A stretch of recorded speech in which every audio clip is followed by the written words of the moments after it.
नमस्कार, आप देख रहे हैं एबीपी लाइव। मैं आपके साथ शोभना यादव। रोजाना आप मेरे साथ टीवी पर न्यूज देखते हैं, लेकिन आज हमने सोचा कि मुद्दा बेहद अहम है और इसीलिए हमारे साथ इस विषय पर चर्चा होना बेहद जरूरी है। मेरे साथ इस समय स्टूडियो में विचित्र मणि जी मौजूद हैं और मैं आपको उनका तारुफ करा दूं। विचित्र मणि जी सीनियर प्रोड्यूसर हैं। मेरा जो शो है भारत की बात, उसके प्रोड्यूसर हैं। इंडिया चाहता है शो था, उसके भी ये प्रोड्यूसर रहे हैं और लंबा चौड़ा इनका एक अनुभव रहा है। आज का मुद्दा बेहद ही संगीन है, बेहद ही गंभीर और बेहद ही दिलचस्पी से भरा हुआ भी है। इसलिए मुझे लगा कि इस मुद्दे पर आज हमें एबीपी लाइव पर आना चाहिए अपने दर्शकों के सामने। और मुद्दा है इलेक्शन कमीशन का। आप समझ ही गए होंगे कि मैं किस चीज का जिक्र करना चाह रही हूं और जा रही हूं जिक्र मैं करने जा रही हूं इलेक्शन कमिश्नर की नियुक्ति को लेकर। और ये पूरा मामला इलेक्शन कमिश्नर की नियुक्ति का जो है वो सुप्रीम कोर्ट पहुंचा। अब सुप्रीम कोर्ट की जब दखलंदाजी हुई तो अटॉर्नी जनरल ने कहा कि भाई आप ऐसा क्यों कर रहे हैं, क्या कार्यपालिका को कोई काम आजादी के साथ नहीं करने दिया जाएगा। उस पर बड़े गंभीर जिसे कहा जाए पॉइंट्स उठाए गए हैं सुप्रीम कोर्ट के द्वारा। तो मैं चर्चा की शुरुआत करूंगी। विचित्र जी, बहुत बहुत धन्यवाद। एक तो एबीपी लाइव के दर्शकों के लिए आप आ गए हैं। मेरा सवाल आपसे ये है कि आखिर क्या जरूरत पड़ी इस पूरे कि ये पूरा जो मसला है वो कोर्ट पहुंचा। पहले तो शॉर्ट में आप हमारे दर्शकों को ये समझाइए। देखिए, ये कोर्ट में मामला तो काफी पहले से था। हाँ। 2018 में ही पीआईएल गया हुआ था। प्रशांत भूषण एक बड़े वकील हैं, सुप्रीम कोर्ट के सीनियर वकील हैं। वो ऐसे सवाल उठाते रहते हैं। उन्होंने इस मुद्दे को लेकर कोर्ट में गए थे। कोर्ट ने इसको 5 सदस्यीय एक संविधान पीठ बना दिया था। उस संविधान पीठ में यह मामला जब चल रहा था, उसी बीच सरकार ने अरुण गोयल को एक चुनाव आयुक्त नियुक्त कर दिया। सुप्रीम कोर्ट की जो संविधान पीठ है, जो इस मामले को देख रही थी, उसकी नाराजगी, उसके रिजर्वेशन या ऑब्जेक्शन इसी पे था। और उसके जो खास रिमार्क हैं वो अगर उसको हम आम लोगों के लिए बोले तो पहला तो ये है कि सरकार को इतनी जल्दबाजी क्यों थी। यदि ये मई से ही पद खाली था तो जिस समय ये याचिका पर सुनवाई संविधान पीठ सुनवाई कर रहा था, उस समय क्या जरूरत थी इतनी जल्दबाजी करने की। कोर्ट का ये कहना है, जैसा कि विचित्र जी भी यहाँ पर जिक्र कर रहे हैं, कि भाई आपने 18 से 20 घंटे के अंदर, हम तो सुनवाई कर रहे हैं ना, अभी तो हम पूरा प्रोसीजर सेट करने की कोशिश कर रहे हैं और हम ये नहीं कह रहे हैं कि सरकार गलत फैसला ले रही है। हम सिर्फ उस प्रक्रिया को समझना चाहते हैं जिसके तहत इलेक्शन कमिश्नर का चुनाव आप करते हैं। इसी को लेकर जब अनु बर्नवाल है जो कि याचिका करता है, उनके वकील है प्रशांत भूषण, उन्होंने कोर्ट में कहा कि भाई ये जो प्रक्रिया है ये पारदर्शी होनी चाहिए। इस पर भी विचित्र जी आज बड़ी बात कही गई और बड़ी बात, अभी तो हालांकि फैसले को सुरक्षित रख लिया गया है कोर्ट में, बड़ी बात ये पारदर्शी बनाने के लिए 3 सदस्यीय पैनल होना चाहिए। लेकिन ये 3 सदस्यीय पैनल कोई नई बात नहीं है। आप जानते हैं सीबीआई के डायरेक्टर चुने जाते हैं, वो भी 3 सदस्यीय पैनल जुड़ता है, सीवीसी करते हैं। तो ये जो 3 सदस्यीय पैनल है, इसको कैसे समझा जाए और क्या कोर्ट ऐसा लग रहा है कि इस मूड में है कि इसको किया जाए, क्योंकि विपक्ष भी लगातार चुनाव आयोग के ऊपर सवाल उठा रहा है। संविधान पीठ का जो संविधान पीठ के जो खास रिमार्क हैं उसमें एक ये है कि इसको 3 सदस्यीय, जिस तरह से आपने कहा कि सीवीसी या सीबीआई के डायरेक्टर की नियुक्ति होती है, वैसे ही चुनाव आयुक्त का भी हो, तो उसमें आप करिए कि उसमें प्रधानमंत्री हो, लोकसभा में विपक्ष का नेता हो या जो सबसे बड़े दल का नेता हो, अगर विपक्ष न हो, जैसे इस समय विपक्ष नहीं है, और मुख्य न्यायाधीश हो भारत के। ये कोर्ट की तरफ से ये बात कही गई। कोर्ट की तरफ से एक बड़ा सवाल ये उठाया गया कि चुनाव आयोग क्यों नहीं बहुत मजबूत हो, इतना मजबूत हो कि अगर प्रधानमंत्री पर भी सवाल हो तो उस सवाल को वो एड्रेस कर सके। क्योंकि जो कुछ संविधान पीठ ने कहा उसमें यही सवाल था कि क्या चुनाव आयोग एस मैन बन के रह जाएगा, और एस मैन बनने के लिए ही क्या जल्दी 2007 से अब तक किसी मुख्य चुनाव आयुक्त की कार्यकाल लंबा नहीं रहा। ये एक बड़ा गंभीर सवाल उठा है विचित्र जी कि 6 साल का टेन्योर होता है और कोर्ट में ये बात उठाई है प्रशांत भूषण ने कि भाई आप 51-52 साल के व्यक्ति को क्यों नहीं बना देते। आप हमेशा 59-60 या 62 साल के आदमी को बनाते हैं, वो अपना टेन्योर पूरा नहीं कर पाते। और सुप्रीम कोर्ट में ये भी मुद्दा उठा कि भाई अगर मान लीजिए कि प्रधानमंत्री सवालों के घेरे में हो और अगर प्रधानमंत्री पे सवाल उठ जाए तो चुनाव आयोग जो चीफ इलेक्शन कमिश्नर है, अगर वो इतना मजबूत नहीं होगा कि उस सवाल को एड्रेस कर पाए या उस शिकायत को एड्रेस कर पाए, तो फिर चुनाव आयोग का फायदा क्या। ये सवाल इसलिए भी उठा कि ये मामला 2019 लोकसभा चुनाव का है। उस चुनाव में प्रधानमंत्री नरेंद्र मोदी और गृह मंत्री अमित शाह पे, उस समय वो बीजेपी के अध्यक्ष थे, इन पर चुनाव आचार संहिता आदर्श आचार संहिता का उल्लंघन करने के आरोप लगे थे। इसमें मामला दर्ज हुआ, 6 मामले प्रधानमंत्री पर थे। चुनाव आयोग ने उनको क्लीन चिट दे दिया। इस पे उस समय सुनील टंडन मुख्य निर्वाचन आयुक्त थे और चुनाव आयुक्त थे एक अशोक लवासा ने अपना ऑब्जेक्शन ही नहीं दर्ज किया। उन्होंने कहा कि ये रिकॉर्ड पर दर्ज किया जाए कि ये ठीक नहीं है। तो सुनील टंडन ने कहा कि नहीं कुछ भी नहीं है, वो जबरन दबा दिया गया। तो इसलिए भी ये बड़ी टिप्पणी है। और इसमें सबसे बड़ी बात एक और भी है कि मुख्य चुनाव आयुक्त जो होता है उसको हटाने के लिए तो महाभियोग लगाना पड़ेगा, लेकिन चुनाव आयुक्त जो ये दोनों हैं उनके अलावा उनके लिए जरूरी नहीं है। कानून मंत्रालय अपनी तरफ से कुछ करेगा, वो हटा दिए जाएंगे। तो ये इसलिए भी वो नकदंत विहीन होते हैं। हाँ, जो ये अरुण गोयल को जो चुना गया और जिसके लिए लगातार प्रशांत भूषण, जिसने भी PIL लगाई है, अनूप बर्नवाल, उनका यही कहना है कि भाई ये अचानक आनन फानन में लिया गया फैसला है। उन्होंने VRS लिया, जबकि उनके बैच के 100 से 150 अधिकारी हैं, तो सिर्फ अरुण गोयल को ही क्यों चुना गया? ऐसी क्या खास बात है अरुण गोयल में कि उनको चुना गया? और देखिए, ये मामला तो सुप्रीम कोर्ट में चल ही रहा है, लेकिन आपको याद होगा विचित्र जी, पिछले कई चुनावों से पहले चुनाव आयोग की निष्पक्षता पर सवाल उठते थे इतिहास में भी, लेकिन इतना खुल के पार्टियां नहीं बोलती थी। लेकिन अब तो मुझे लगता है कि हर दूसरे चुनाव में जो है वो चुनाव आयोग जो है सवालों के घेरे में आ जाता है। तो क्या ये भी एक सुप्रीम कोर्ट का बड़ा कंसर्न है? आप एक चीज देखिए कि इस देश की राजनीति कब बदली है। बहुत तेजी से बदली 1990 में। 1990 में इस देश ने एक साथ कई बदलाव देखे। इस देश ने मंडल देखा, इस देश ने कमंडल देखा, और 90 में ही उसका प्रोसेस शुरू हो गया था। 91 में भूमंडल देखा, माने आर्थिक नीतियों में जो ग्लोबलाइजेशन का दौर हुआ। और उस 1990 में इस देश को एक नया मुख्य चुनाव आयुक्त मिलता है, TN शेषन। उसी समय से चुनाव आयोग भी लगा कि नहीं, इसके पास भी पावर है। इस देश में कोई एक चुनाव आयोग भी है और वो चुनाव आयोग चुनाव कराता है। वो सरकार के मातहत काम करने वाली कोई संस्था नहीं है। सेशन का जिक्र इसलिए भी करना अब जो विचित्र जी ने किया है, देखिए सुप्रीम कोर्ट में भी सुनवाई के दौरान जो KM जोसेफ थे, उन्होंने TN सेशन का जिक्र किया कि चीफ जस्टिस हो तो ऐसा हो, और 6 साल तक उनका टर्म रहा। माफ कीजिएगा, मुख्य चुनाव आयुक्त बोलिएगा। हाँ, चीफ इलेक्शन कमिश्नर, माफ कीजिए, चीफ इलेक्शन कमिश्नर वो रहे TN सेशन। और आप ये विश्वास कीजिए कि मतलब नाकों चने चबवा दिए उन्होंने राजनीतिक दलों को और नेताओं को। किसी ने नियम से इधर उधर किया नहीं कि TN सेशन ने उसकी, जिसे कहा जाए हिंदी भाषा में, लंका लगाई नहीं। TN शेषन ने तो पूर्व राष्ट्रपति प्रणब मुखर्जी नरसिम्हा राव के सरकार में मंत्री थे, उनके राज्यसभा का कार्यकाल पूरा हुआ था। TN शेषन ने चुनाव नहीं होने दिया। उन्होंने सरकार से, नरसिम्हा राव सरकार के सामने 17 पेज की अपनी एक रिपोर्ट दी थी कि हमारी मान्यताओं को मानी जाए, नहीं मानी जाए तो हम चुनाव नहीं होने देंगे। उसमें उन्होंने चुनाव नहीं होने दिया। प्रणब मुखर्जी को इस्तीफा देना पड़ा था। मतलब इतना सशक्त तो हुआ करता था केंद्रीय मंत्री को। और जब वो चुनाव, उनके TN शेषन के बारे में लोगों को जानना चाहिए।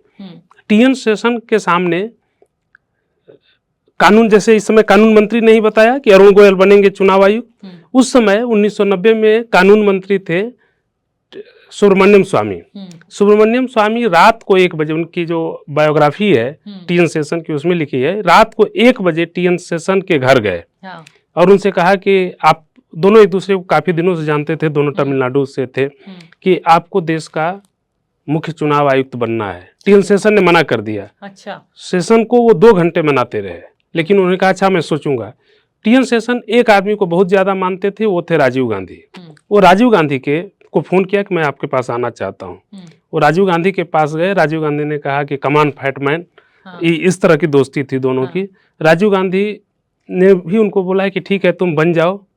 और उसके बाद आप बता रहे हैं कि मतलब इस तरीके की सरकारें और इस पद पे बैठने के बाद जब चीफ इलेक्शन कमिश्नर बन गए TN शेषन, तो प्रणब मुखर्जी को इस्तीफा देना पड़ा। तो मतलब आप ये समझिए कि अपने काम के लिए वो ईमानदारी, और इसीलिए आज TN शेषन का जिक्र, जब कोर्ट में ये सुनवाई चल रही थी इलेक्शन कमिश्नर को लेकर, उस पर अपना फैसला सुरक्षित जरूर रखा है कोर्ट ने, लेकिन KM जोसेफ ने जिक्र किया TN शेषन का। और एक और जो बड़ी बात है, कोर्ट में इस बात पर भी सवाल उठाया गया कि 2004 के बाद से किसी भी मुख्य चुनाव आयुक्त का जो कार्यकाल है, जो हम जिक्र कर रहे थे विचित्र जी, 6 साल का नहीं हुआ है। तो इससे न्यायिक जो जिस तरीके की चुनाव प्रक्रिया है, इसमें क्या नुकसान आप देख रहे हैं कि अगर 6 साल कार्यकाल होता तो क्या ज्यादा इफेक्टिव हो जाते? आप इसका जवाब टीएन सेशन से ही देख लीजिए। वो 1990 से 1996 तक 6 साल तक मुख्य चुनाव आयुक्त रहे। तो 6 साल तक उनके मुख्य चुनाव आयुक्त होने के कारण ही उन्होंने चुनाव आयोग में जो कुछ बदलाव करना था, चुनाव प्रक्रिया को जितना पारदर्शी बनाना था। हाँ। और ऐसा नहीं है, देखिए इसके लिए ये भी जरूरी है कि वो अधिकारी ईमानदार हो। सिर्फ आप नियम बना करके चीजों को नहीं कर सकते हैं, वो अधिकारी की इंटीग्रिटी पर भी निर्भर करता है। जैसे एक चीज बता दूं, राजीव गांधी जब प्राइम मिनिस्टर थे तब, माफ कीजिएगा, टीएन सेशन उनके कैबिनेट सेक्रेटरी थे। राजीव गांधी ने कैबिनेट सेक्रेटरी यानी टीएन सेशन से कहा कि चुनाव आयोग को बोल दो कि मैं फला दिन को चुनाव चाहता हूं, कोई विधानसभा का चुनाव था। कैबिनेट सेक्रेटरी की हिम्मत नहीं होती है कि वो प्रधानमंत्री से कहे कि ये कह दे जो टीएन सेशन ने कहा। टीएन सेशन ने कहा कि नहीं सर, ये हम और आप नहीं तय करेंगे, वो चुनाव आयोग तय करेगा कि किस दिन चुनाव ये करना। आज तो कैबिनेट सेक्रेटरी दौड़ा जाएगा या कभी भी और जाकर यही आरोप लगा रहा है, यही विपक्ष आरोप लगा रहा है, बिल्कुल यही लगा रहा है। तो वो चीजें होती हैं कि ये चुनाव आयोग मुख्य चुनाव आयुक्त या चुनाव आयुक्त जिनको बनाया जाता है, उनकी अपनी ड्यूटी के प्रति कितनी इंटीग्रिटी मजबूत है। तो कहीं ना कहीं क्या विचित्र जी आप ये कहने की कोशिश कर रहे हैं कि अगर सुप्रीम कोर्ट से ये फैसला होता है कि 3 सदस्यीय कमेटी बनेगी जिसमें प्रधानमंत्री होंगे, उस 3 सदस्यीय कमेटी में नेता प्रतिपक्ष लोकसभा में जो भी होंगे और चीफ जस्टिस ऑफ इंडिया होंगे, तो ये एक ऐतिहासिक फैसला होगा। ये एक ऐसा फैसला होगा जिससे विपक्षी दल भी खुश होंगे, देश की जनता के भी हित में होगा, क्योंकि एक ऐसा व्यक्ति पर चुनाव आयुक्त बनेगा जिसमें सबकी सहमति होगी, जैसे कि सीबीआई का डायरेक्टर बनता है। हालांकि आरोप देखिए सीबीआई पे भी लगते रहते, मैं यही कहना चाह रही हूँ कि 3 सदस्यीय कमेटी बनना क्या सारे मुद्दों का हल है? देखिए, एक उससे कम से कम ये लगता है कि जिस अधिकारी को बनाया जाना है उसकी फाइल पब्लिक डोमेन में, पब्लिक डोमेन का मतलब हमारे आपके बीच नहीं, लेकिन पॉलिटिकल डोमेन में आ जाता है, वो विपक्ष के पास भी जाता है। और ये एक पार्लियामेंट्री फॉर्म ऑफ डेमोक्रेसी के लिए अच्छा है। हालांकि उसमें भी सवाल उठता है। आपने जो ये कहा, जब 2017 में, संभवतः 17 में ही आलोक वर्मा सीबीआई के डायरेक्टर थे, और उनको बनाने पर जो उस समय लोकसभा में विपक्ष के तो नहीं, कांग्रेस के नेता थे, सबसे बड़े विपक्षी दल के नेता मल्लिकार्जुन खड़गे, वो भी एक सदस्य थे, उन्होंने सवाल उठाया था। बावजूद इसके वो बात नहीं सुनी गई। आखिरकार नहीं बन पाए थे सीबीआई डायरेक्टर, आपको बिल्कुल, लेकिन कम से कम सरकार पर एक जस्टिस ने उस पर सवाल उठा दिया, तो मुझे लग रहा है एक चेक एंड बैलेंस रहता है। इस चेक एंड बैलेंस रहता है कि सरकार, ऐसा नहीं होगा कि आज एक किसी अधिकारी ने वीआरएस लिया, कल उसकी फाइल क्लियर हुई। ये तो मुझे लगता है ये तो पूरी व्यवस्था एक मजाक बन गई है। आपको याद होगा, मैं अब उन चीफ जस्टिस का नाम नहीं लेना चाहूंगी, और वो उसके बाद रिटायर हुए और राज्यसभा चले गए, और उसके बाद बहुत विवाद हुआ। मैं रंजन गोगोई साहब का जिक्र कर रही हूँ। गोगोई साहब रिटायर हुए चीफ जस्टिस से, और फिर उसके बाद वो राज्यसभा गए। इसमें कुछ भी गलत नहीं है कि वो गए, लेकिन सवाल जरूर खड़े हुए। ये सवाल खड़े होते हैं। ये चुनाव मुख्य उन्हीं के लिए नहीं, ये मुख्य चुनाव आयुक्त या चुनाव आयुक्तों पर भी खड़ा होता है। और ये बीजेपी की बात नहीं है, ये सभी राजनीतिक दल इस तरह के राजनीतिक अपराध में भागीदार हैं। क्योंकि एमएस गिल थे जो जब टीएन सेशन का से नेता त्राही करने लगे, उनके बारे उनसे सब मैंने जब उन्होंने दुखी हो गए। ज्योति बसु ने तो उनको पागल कुत्ता तक कह दिया था। बीपी सिंह ने तो कहा था कि ये आदमी तो लोकतंत्र को ही लॉकआउट कर रहा है। और उनको पर नकेल कसने के लिए 2 चुनाव आयुक्त बनाया गया था। और जो सीबीआई, आज एक चीज इसमें जोड़ देता हूं कि जो आज सुप्रीम कोर्ट टीएन सेशन की दुहाई दे रहा है, टीएन सेशन ने क्या किया कि एक बार विदेश गए तो अपने दोनों जो चुनाव आयुक्त थे उनको चार्ज न देकर जो उप चुनाव आयुक्त था उसको चार्ज देकर चले गए। तो मामला सुप्रीम कोर्ट में गया, यही एमएस गिल लेकर गए, और सुप्रीम कोर्ट ने कहा कि नहीं, आप चुनाव आयुक्त को ही चार्ज देकर जाएंगे, ये नहीं जाएंगे। वो भी अपनी मनमानी करते थे।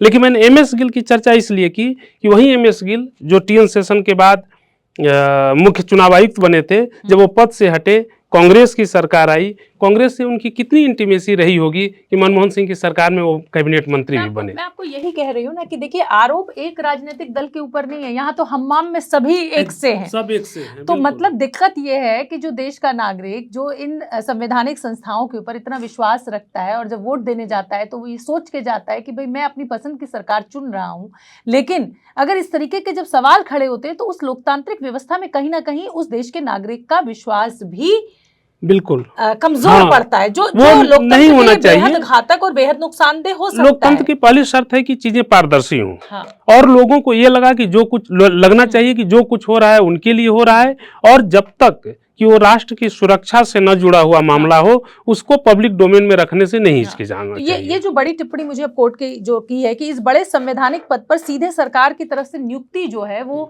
सही नहीं है, ये कुछ कुल मिलाकर जो लब्बो-लुबान था इस पूरी बहस का जो सुप्रीम कोर्ट में चली, उस पर जो अटॉर्नी जनरल थे उन्होंने कहा कि भाई आप कार्यपालिका को काम ही नहीं करने दे रहे हैं।